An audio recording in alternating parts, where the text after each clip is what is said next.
Yo, what is going on, guys? Lottery Stocks here. Today we have an AMC stock video, and if you are scared to invest in AMC or you just want to know a little bit about it, this is the video to watch. Or if you are invested into AMC and you want to know why and a breakdown as to what is actually happening with the stock, this is also the video to watch. So all the support I ask for is for you guys to leave a like on this video and smash that subscribe button. If you want to join the Lottery Stocks fam, hit me with any comments, any questions in the comments if you have any. Now, this is just a simple breakdown that I just came up with just to make it, just not kind of dumb it down, but make it less complicated so it's easier to understand. And then you can break it into the more complicated sectors if you want to get really deep into it. So pretty much, guys, number one, with AMC stock, you have short sellers. Now, just take this and into broader perspective, right? Forget AMC stock, forget everything. Take this step by step. So there is a thing called short sellers, which a broker, in this case, lends out shares to let someone borrow. Most likely hedge funds, you need over 250K in your account or 200K or something around that range to be able to actually short sell. And the reason being is it pretty much shows the broker that you would be able to hold your back if things went south. If things did not go in your favor, you would be able to buy back those shares and give them back to the broker when needed. So, guys, short sellers, this is an example. Let's say you borrow a share from the broker at $10 and you expect the company to drop to wherever amount, we'll say $9, and then you buy the stock back, buy it in the actual market for $9 and lend it back to the broker or give it back to the broker. So therefore you have made your $1 profit. Now this is just an example. So let's say you buy that, let's say you borrow that share for $10 from the broker. So step one, short sellers short AMC to oblivion, okay? First of all, short sellers thought AMC, and this applies to GameStop also, was a dying company, right? A lot of people do think that AMC is a dying company, yada, yada, yada. And therefore, it was shorted to oblivion due to the expectation of the company to drop in stock or share price.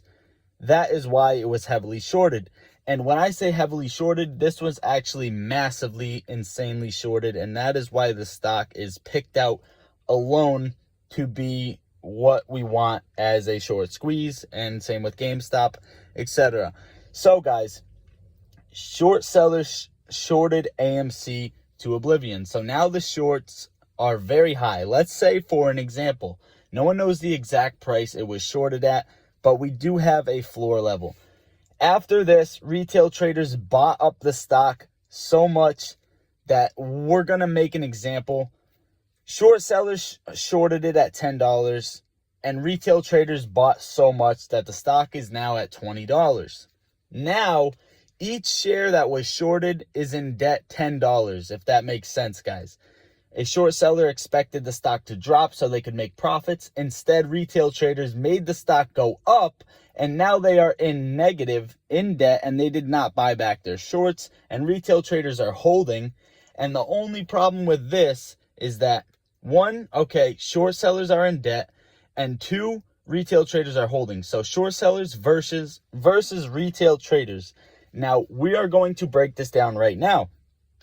Outcome. Short sellers are very in debt due to retail traders buying up what short sellers thought was a dying company, quote unquote dying company. Short sellers pay interest at the end of the month to every position held. Retail traders pay nothing. So therefore, short sellers are constantly bleeding money while holding. Retail traders are not. Calculations show it's very hard for short sellers to have enough liquidity to buy back each and every short and cover all of their positions. Brokers, the one who lends shares to short sellers, has an agreement to cover excess liquidation after closing a short seller's account. Retail traders set the price. So guys, pretty much when your broker lends you shares, so pretty much when you short a stock, if it ends up going very, very south, there is a contract where the broker has to cover your back. But before that even comes into play, short sellers would get what they call a margin call. The stock is getting too high. This is getting too risky for the broker because the last thing they want to do is cover your back and pay back the shares that rightfully belong to them. So what happens here in a margin call is that it pretty much is the broker forcing the short sellers to buy back all of their shorts, okay, cover their positions. So right now, if let's say a short seller he didn't have enough liquidity in his account to cover his full position, then the broker would then have to buy back the shares. And at that point, whoever sells first at the lowest price in the retail trader category, the broker would buy the shares from you.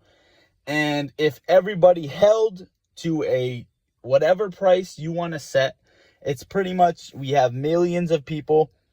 If you want to sell, be the first to sell at 1,000, 2,000, 3,000, etc. All of these people, I am going to hold myself up to 100K, sell the stock. And that is why it is therefore possible for AMC to reach 50K, 100K, etc. and so on and so forth, even though the market cap will be over trillions of dollars. This is the reason it is possible for it to actually happen, right?